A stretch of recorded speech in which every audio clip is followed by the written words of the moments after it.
What's up?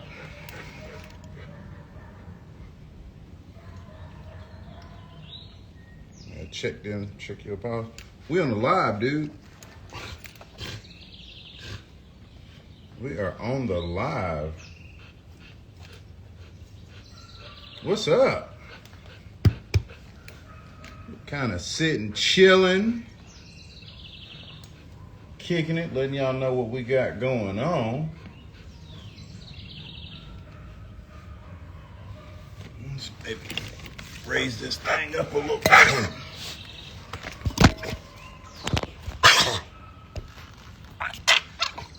You gotta not choke yourself, dude. What's up? I'm gonna let a few folks join in with your little doggy ears. Mr. Drip. Who is that? J.H. Bethel. What's up, man?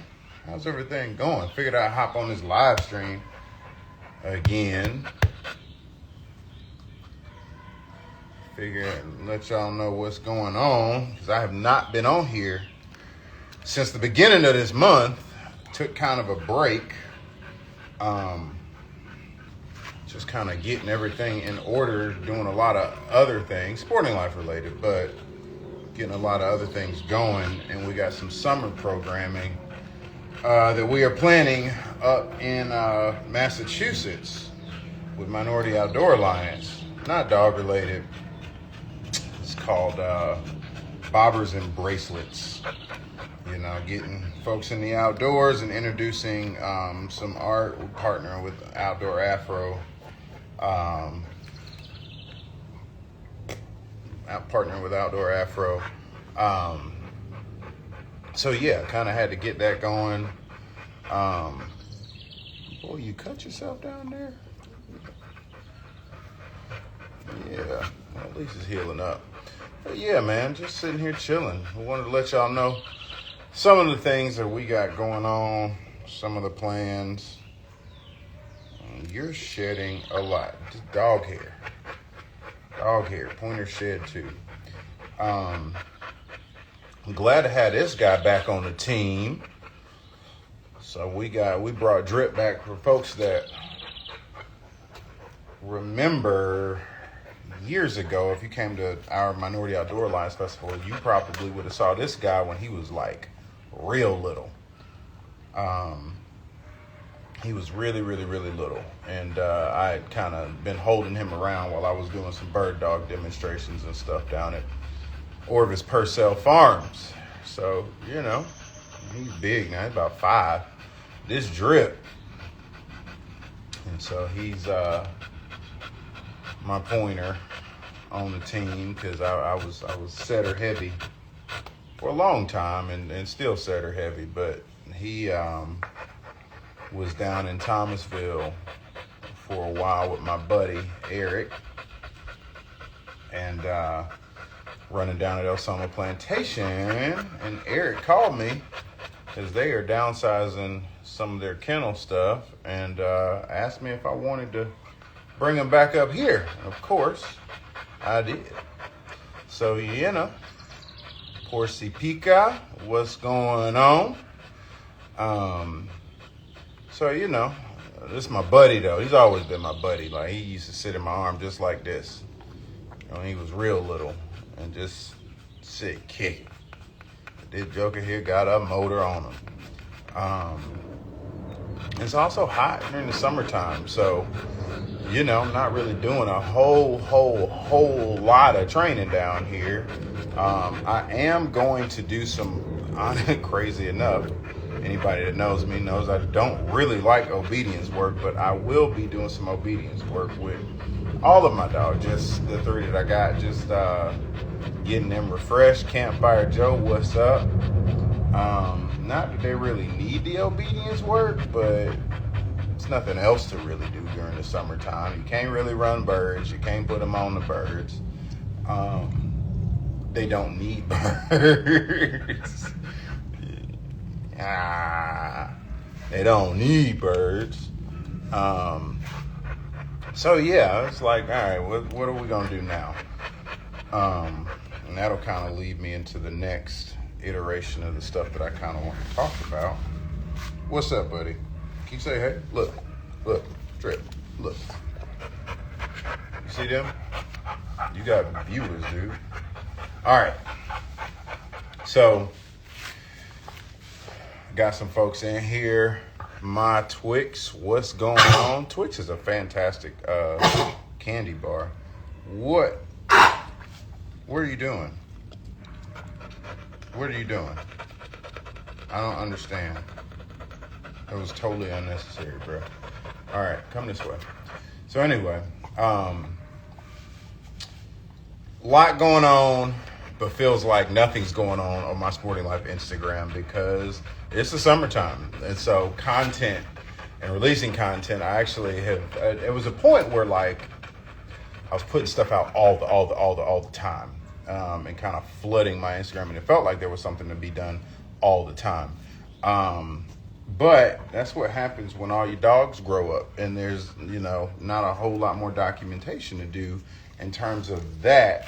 And all of my dogs are tight. Like I really like, how they performed. Joker and Spade had a fantastic last season.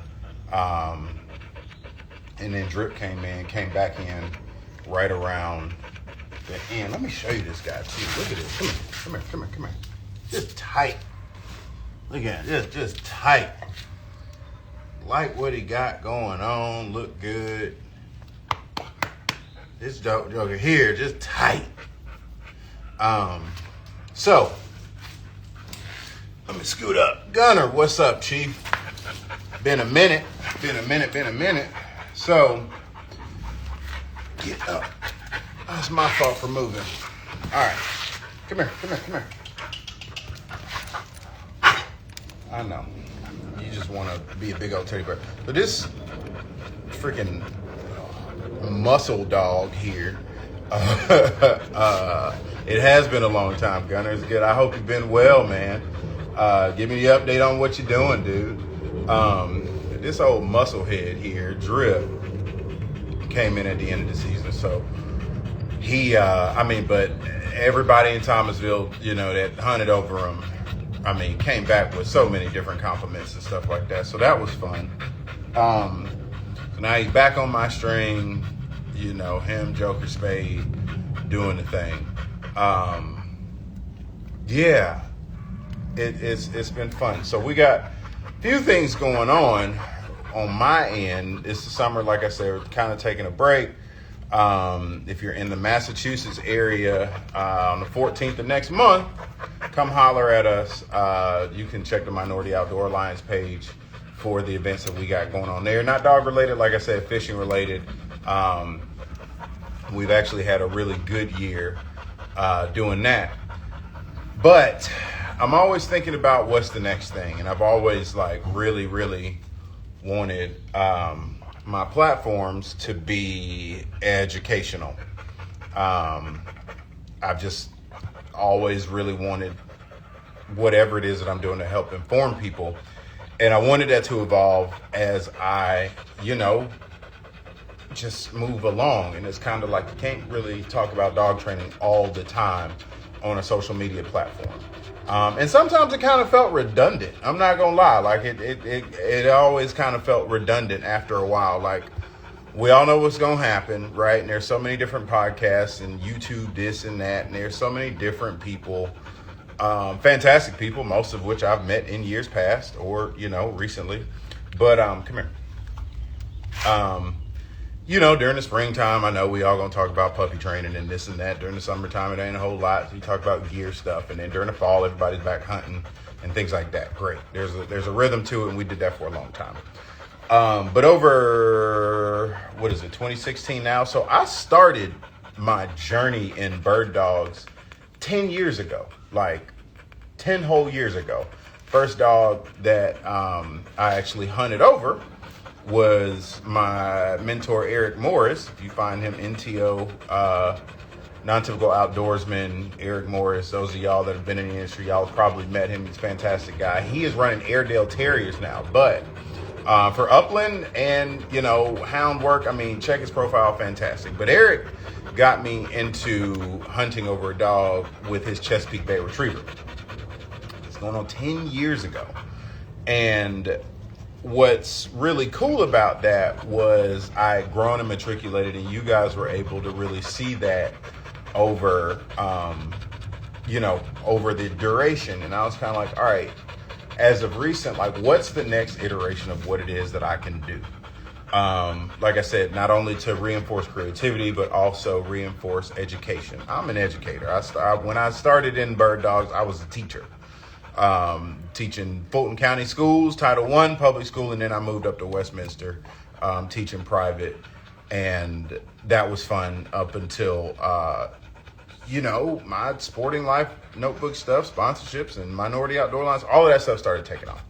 And in the process of doing all of that stuff, I had done a number of different bird dog demonstrations down in Thomasville for Thomasville Center of the Arts with my mentors. I guided a ton doing some preserve stuff, and then worked up to wild bird stuff, which then put me on the road. And I was on the road traveling. I was going to Oregon. I was going to Minnesota. I was doing a lot of things, had a lot of success and a lot of failures.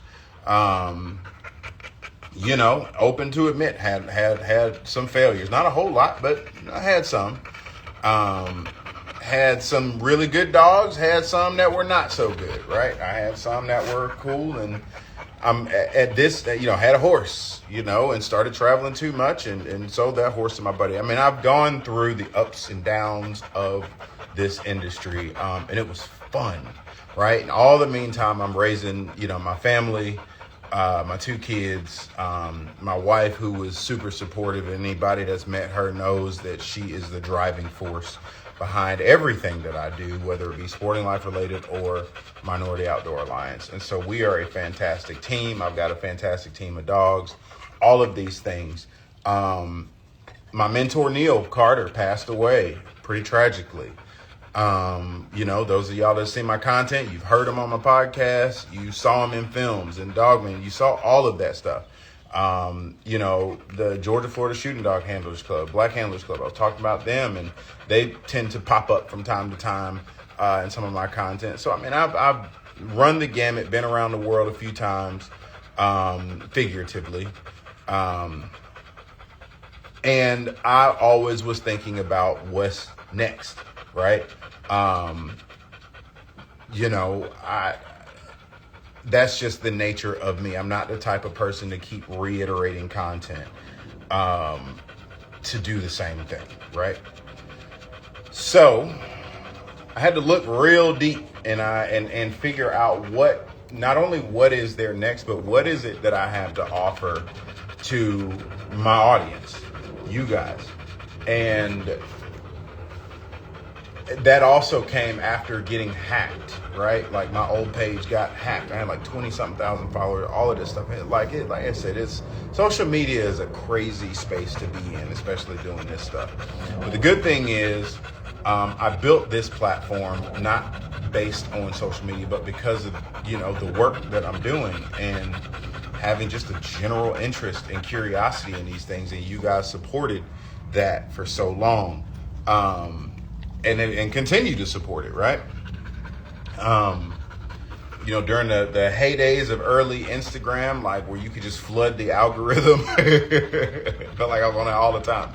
Now I had to be a little bit more thoughtful about some of the things that I'm doing.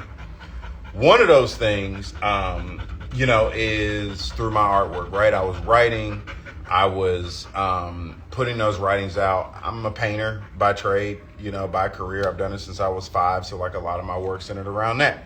Running art shows, just all of those things. And then had to look even deeper. And I've got this design background, right? So there's fine art, my painting, but then got a lot of design experience from web design, Photoshop, Illustrator, all of these systems that help people, that help create opportunities for people to learn and experience things. And I have a background into, the user experience. You just gonna pee right there, bro? just gonna pee right there. All right. So my brother has a business that I've been working with him in for a minute now, and it's called Second Life Software. And we make mobile apps and web apps and things like that. And I was like, how can I use that to continue this thing, right? I don't want to always have to get on social media and stick to that. Well, I got like 10 years worth of information. I've been in this thing 10 whole years. And I'm like, not only is it that, it's not only very niche information, but it is considered a primary resource. And I've been trying to think about ways to continue to honor, the legacy of my mentor, Neil Carter.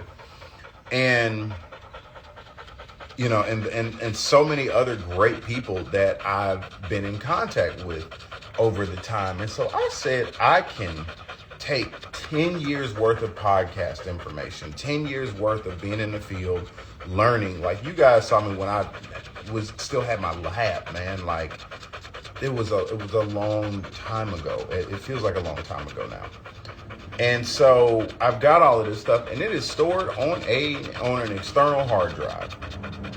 That hard drive, if I went through, and it's really good stuff, I somehow got back in contact, not access. I didn't lose access, but I hadn't really checked into it.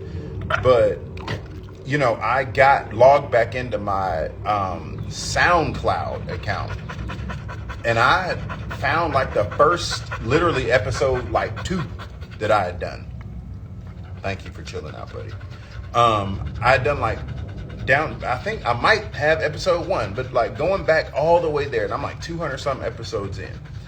And what I wanted to do was take the Sporting Life notebook, all of that information as primary source material, and put it in an app. Create a usable resource for everybody that's interested, people that are new to hunting, people that have been hunting, but really, more importantly, people that have followed the Sporting Life journey, as it relates to not just bird dogs, but hunting in general. What I've realized over time is there's so many different ways to hunt, right? There's so many different how-tos and this and that online. YouTube has been a fantastic resource. All of those things. It's been a fantastic resource. Google, before YouTube was really a thing. I mean, it was it. And then, of course, we all love books in the wing shooting space specifically. We all rely on books. I mean, it does not matter how good the internet is. Everybody wants to go there. So I said, all right. And then couple that with the fact that I've been able to get our history, African-American bird dog history, now in an academic literary source, a place, through Dr. Julia Brock and her book. And so, I don't want to get the exact title wrong, but it's Dr. Brock. DM me if you want the information to the book. But all of that to be said, I've done all of this writing and this and that, and I wanted to place all of that information in one spot as primary source material. Because not only was it useful, some of it is really funny. A lot of people really enjoyed my podcast when honestly, I just took the recorder, sat it down, and we all just, in the club and field trial club and this and that, we were all just shooting the shit, and we're hearing these stories from old heads, man, and younger guys. It just was everybody. And I've got all of that stuff recorded, and I really don't want to lose it. So I figured it would be really cool as a huge endeavor to put all of that in a space that was accessible to you guys. So I am building an app. I'm not going to say the name of it right now. I kind of put it up in my story a day or two ago. And I myself am actively building it. The front end of it, doing that, and then going back through with my brother and making sure the back end of it is checked for authentications and this and that, all of the funky things that go on with, app and web development. Pardon me. So I thought it would be really cool to do, and it would also be an app that is global. So it's not just going to be a North American thing. And the reason being, my podcast is not just based on people in North America. I've had the benefit and the pleasure of connecting with people so far as Pakistan, right? So far as South America, Ecuador, and all kinds of stuff like that. Like, it's really cool to be able to do that. And I've also had some really awesome sponsorships, right? From, folks like Beretta, Benchmade, all of that stuff. And I've gotten really, not only really cool sponsorships, but from people and places that matter. And I want to be able to share that stuff. So I'm essentially designing this app to take all of the primary source material that I have accumulated over 10 years, all of the gear reviews, all of the insights, all of the training tips, all of that stuff, putting everything that I have to offer in that one space, but also then allowing it to be user-led, right? So like, you guys will be able to upload those things as well. And again, there will be a like directory of resources, a library of resources for people to access.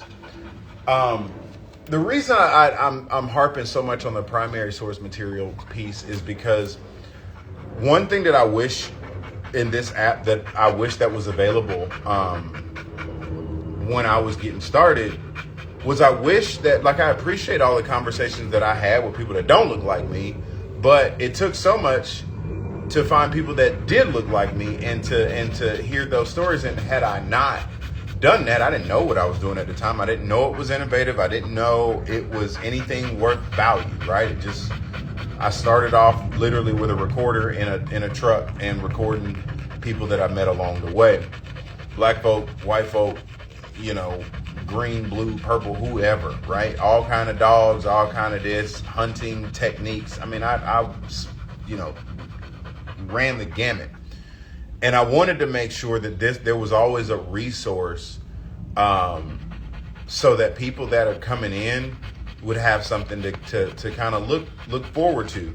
A lot of the times what I've recognized and realized, especially in the work that I've done with Minority Outdoor Alliance, is information has to be relevant, right? It has to be contextual. It has to mean something, right? And it's got to mean something culturally. And I think that there is quite a bit of, you have a larger impact when you can relate with people on all the different levels, right? You can meet people where they are culturally. And the other thing, what I thought was really interesting is people hunt and run dogs differently. Y'all know me, man. I like to talk a lot of trash, and I love doing it.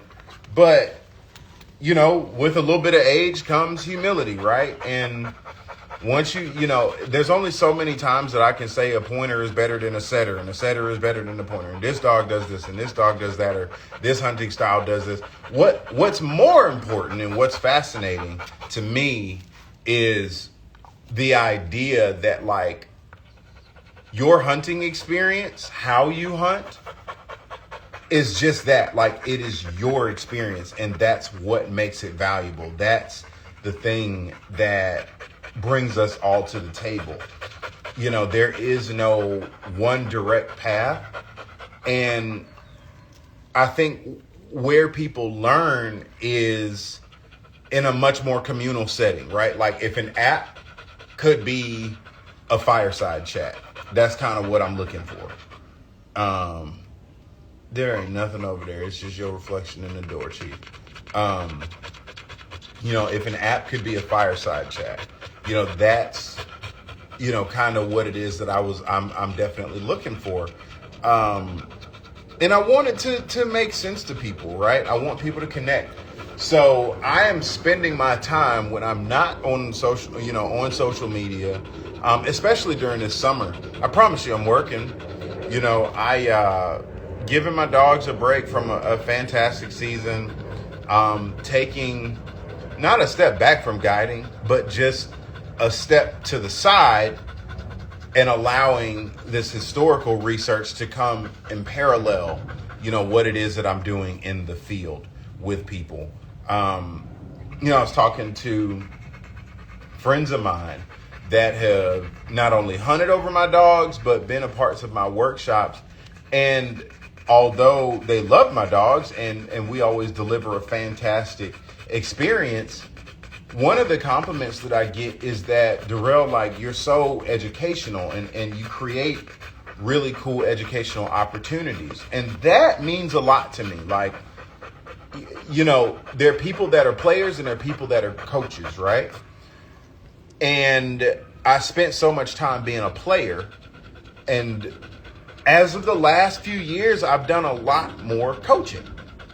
And I don't take that for granted. I don't take for granted the fact that over the course of 10 years at the last bird dog demo, I was talking to my buddy Miriam Zada down in Thomasville.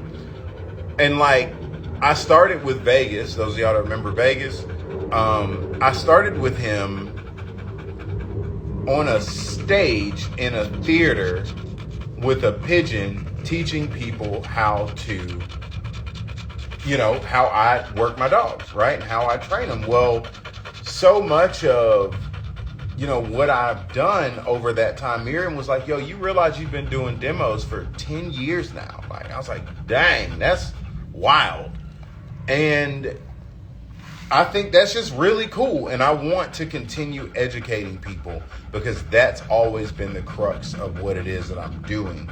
More so than content creation, more so, even when I'm guiding, like, I get to talking to folks in the woods. What's up, Mr. White?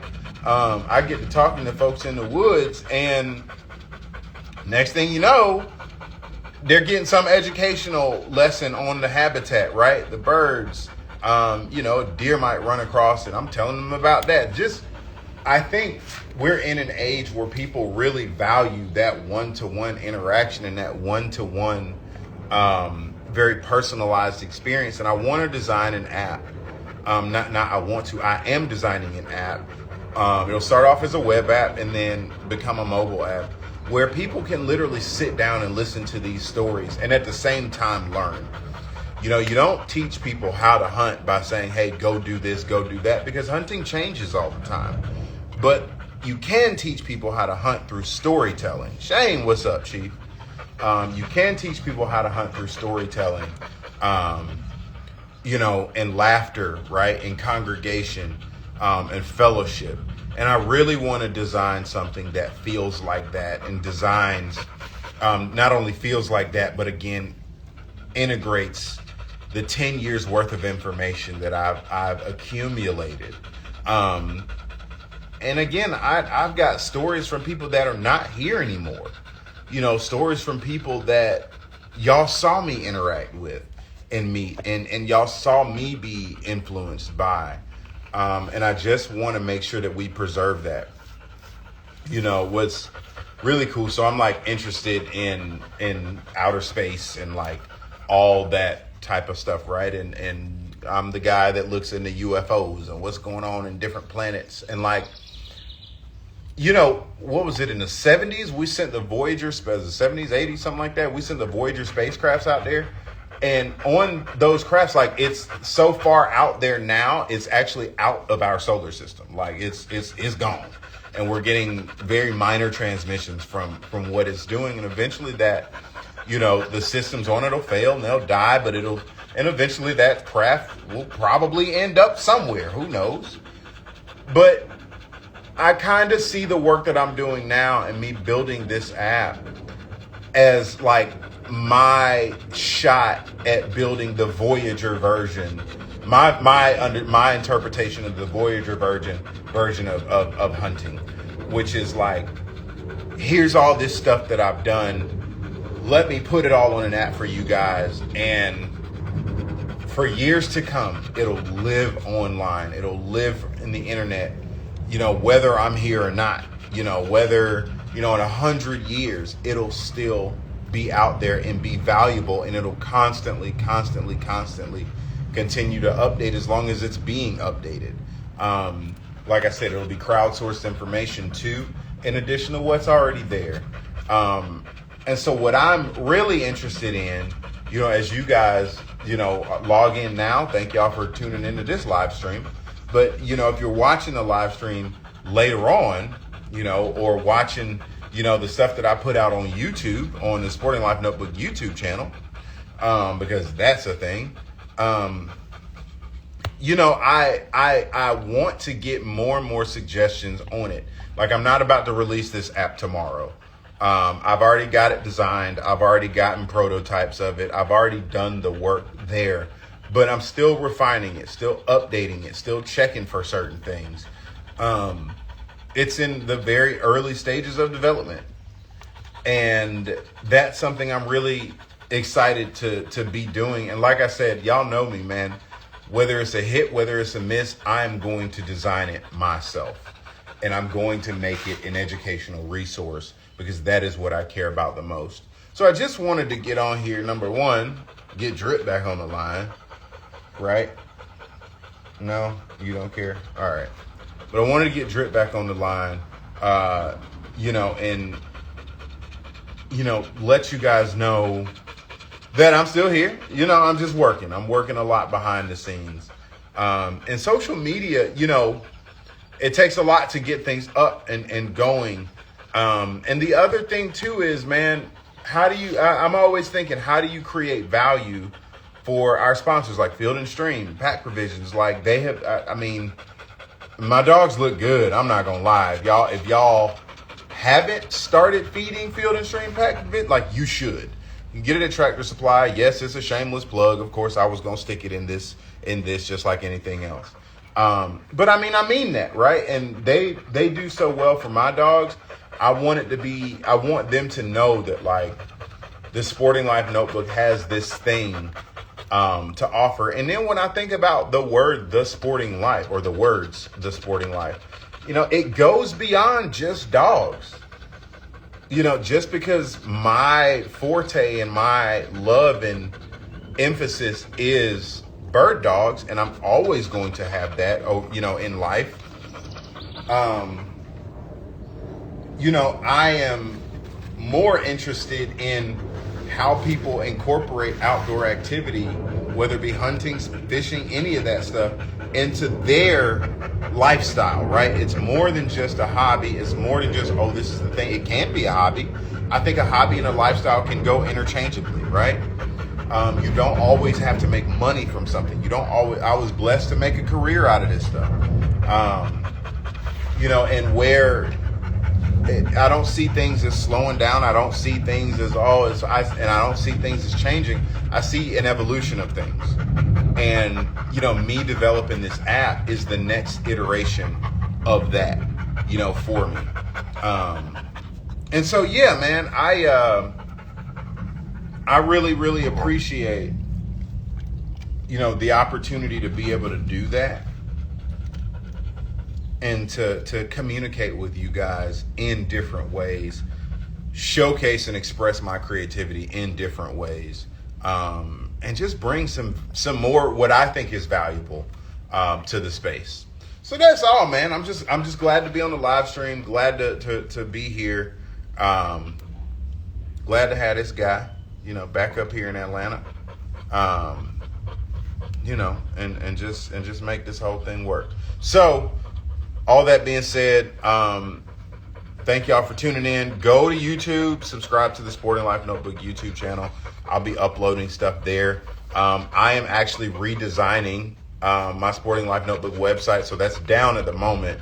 I'm doing a little bit of different things, and it'll, of course, incorporate this new app. The podcast is still running. Thank y'all for logging in and tuning in and things like that.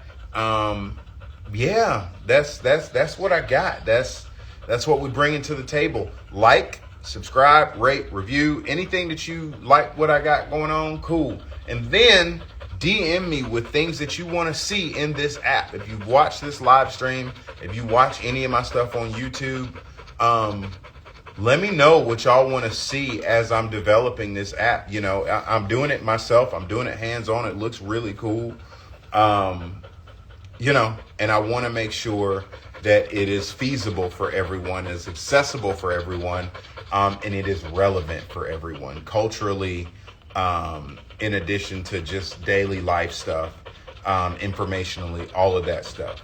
So that being it, Mr. Drip, we're going to go take a walk. Come here, before you knock the phone down. Mr. Drip, we're going to take a walk. 2 fingers, folks.